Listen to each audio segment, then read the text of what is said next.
In the farthest reaches of the world, where the snow is as soft as feathers and the stars shimmer like little lanterns, the Arctic begins to whisper its good nights.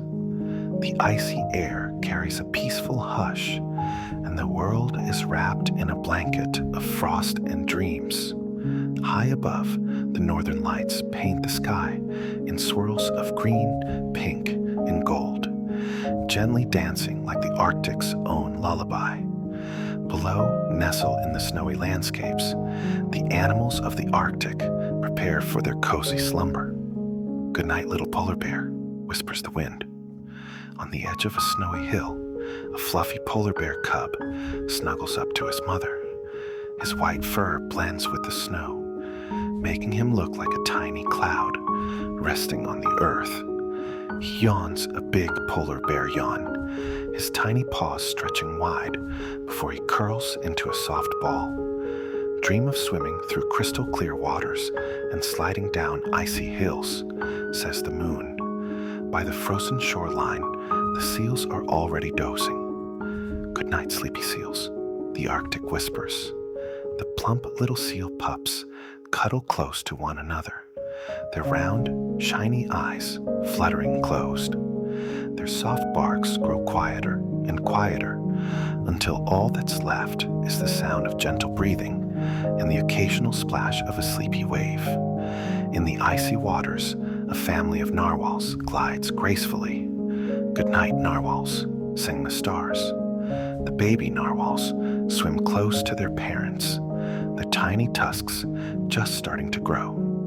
They twirl slowly, as if dancing with the stars reflected on the water's surface. The calm sea cradles them like a giant, watery bed. Deep in the snow-covered forest, the Arctic foxes prepare for bed. "Good night, little foxes," hum the trees. The fox kits, with their fluffy white coats and tiny black noses, tumble and play in the snow. But even playful foxes grow tired. One by one, they burrow into the snow to make cozy dens, their tails curling over their noses to keep them warm. "Good night, Arctic hares," whispers the snowflakes as they fall gently from the sky. The hares, with their long ears and soft fur, hop quietly under the soft light of the moon. They find a quiet spot under the trees, their noses twitching as they snuggle together. High above, an owl watches over the sleepy Arctic. "Good night, snowy owl," calls the wind. The owl blinks her large golden eyes and fluffs her feathers. She perches on a frosty branch, ready to keep watch over the peaceful land below. Far away on a floating iceberg, the walruses are settling down too.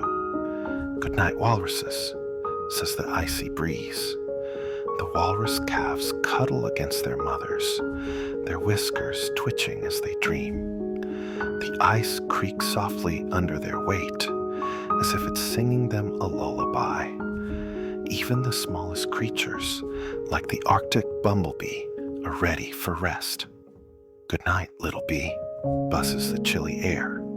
The bumblebee curls into a tiny crevice in the snow, resting after a long day of buzzing around the tundra.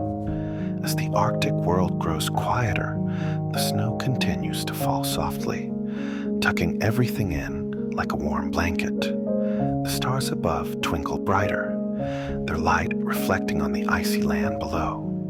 The northern lights slow their dance, becoming a soft, glowing ribbon across the sky. "Good night, Arctic," whispers the moon. The vast, frozen world sighs in contentment.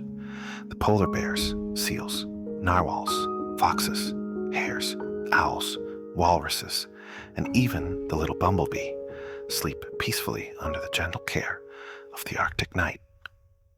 And as the Arctic drifts into its own deep slumber, the rest of the world whispers back, "Good night."